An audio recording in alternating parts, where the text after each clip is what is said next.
say, can you see by the dawn's early light what so proudly we hailed at the twilight's last gleaming,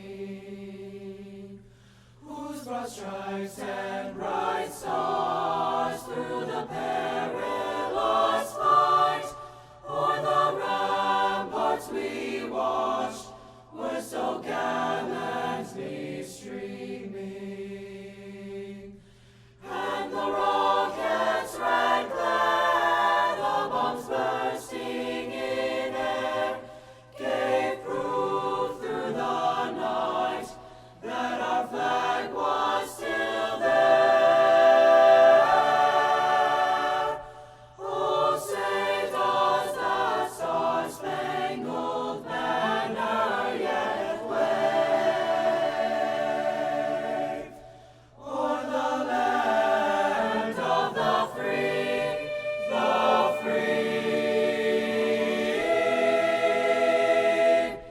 and the home of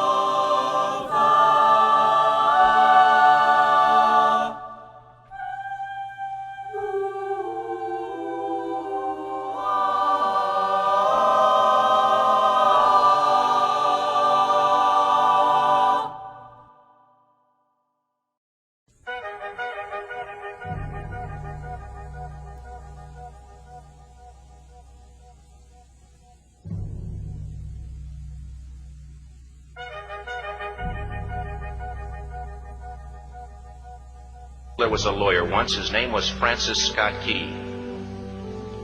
He penned a song that I'm sure you're aware of. You've seen it. It's in most hymnals throughout our churches. It's called the national anthem.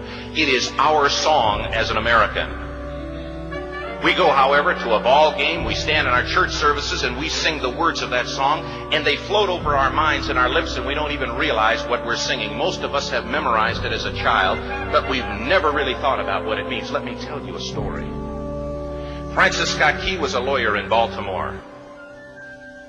The colonies were engaged in vicious conflict with the mother country, Britain. Because of this conflict and the protractedness of it, they had accumulated prisoners on both sides. The American colonies had prisoners and the British had prisoners. And the American government initiated a move. They went to the British and they said, let us negotiate for the release of these prisoners. They said, we want to send a man out to discuss this with you. They were holding the American prisoners in boats about 1,000 yards offshore. And they said, we want to send a man by the name of Francis Scott Key. He will come out and negotiate to see if we can make a mutual exchange. On the appointed day, in a rowboat, he went out to this boat and he negotiated with the British officials. And they reached a conclusion that men could be exchanged on a one-for-one basis. Francis Scott Key, jubilant with the fact that he'd been successful, went down below in the boats, and what he found was a cargo hold full of humanity, men. And he said, men, I've got news for you tonight. You're free. He said, tonight I have negotiated successfully your return to the colonies. He said, you'll be taken out of this boat, out of this filth, out of your chains. As he went back up on board to arrange for their passage to the shore, the admiral came and he said, we have a slight problem. He said, we will still honor our commitment to release these men, but it'll be merely academic after tonight. It won't matter. And Francis Scott Key said, what do you mean? He said, well, Mr. Key, he said, tonight we have laid an ultimatum upon the colonies. Your people will either capitulate and lay down the colors of that flag that you think so much of, or you see that fort right over there, Fort Henry? He said, we're going to remove it from the face of the earth. He said, how are you going to do that? He said, if you will, scan the horizon of the sea. And as he looked, he could see hundreds of little dots. And he said, that's the entire British war fleet. He said, all of the gunpowder, all of the armament is being called upon to demolish that fort. It will be here within striking distance in a matter of about 2.5 hours. He said, the war is over. These men would be free anyway.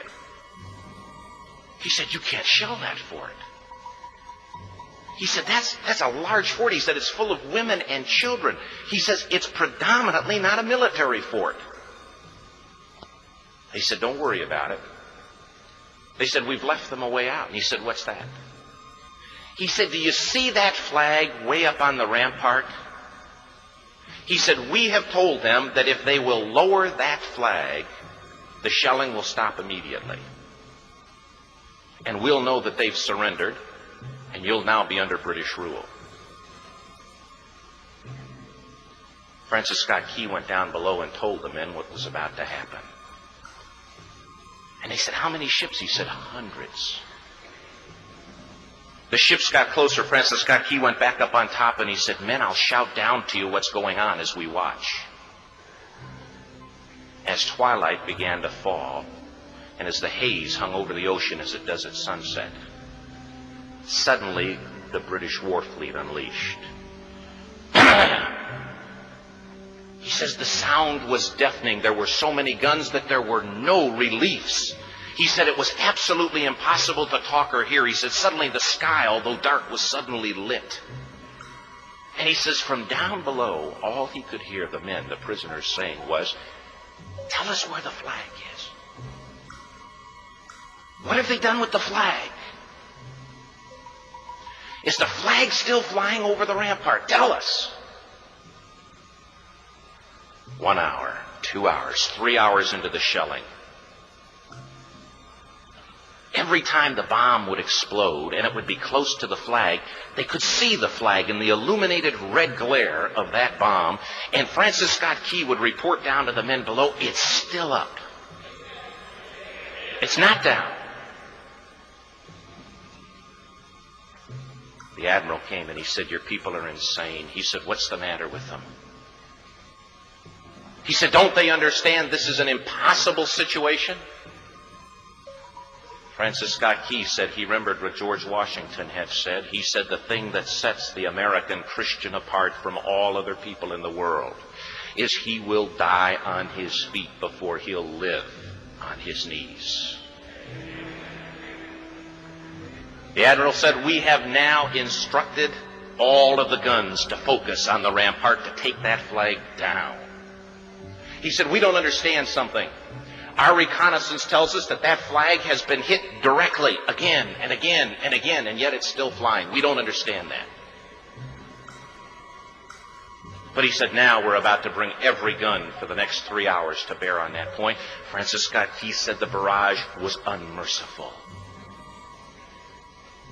All that he could hear was the men down below praying. The prayer, God, keep that flag flying where we last saw it. Sunrise came. He said there was a heavy mist hanging over the land, but the rampart was tall enough. There stood the flag, completely nondescript, in shreds.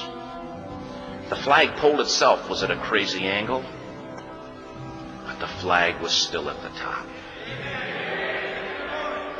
Francis Scott Key went aboard and immediately went into Fort Henry to see what had happened.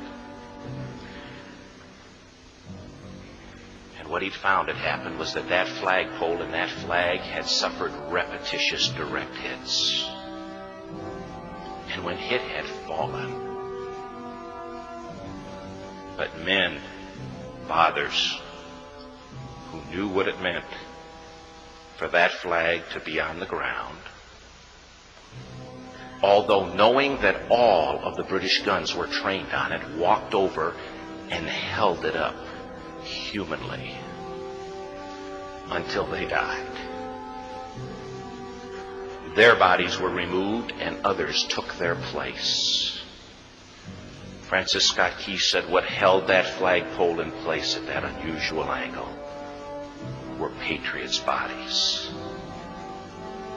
He penned the song, "Oh, say can you see by the dawn's early light what so proudly we hailed at the twilight's last gleaming? Or the rocket's red glare, the bombs bursting in air, gave proof through the night that the flag was still there." Oh, say, does that star-spangled banner yet fly and wave o'er the land of the free and the home of the brave? The debt was demanded. The price, it was paid. Oh, say, can you see by the dawn's early light what so proudly we hailed at the twilight's last gleaming, whose broad stripes and bright stars through the perilous fight o'er the ramparts we watched were so gallantly streaming, and the rockets spread clear, the bombs bursting in air gave proof through the night that our flag was still there. Oh, say, does that star-spangled banner yet wave o'er the land of the free and the home of the brave? Oh, say, does that star-spangled banner yet wave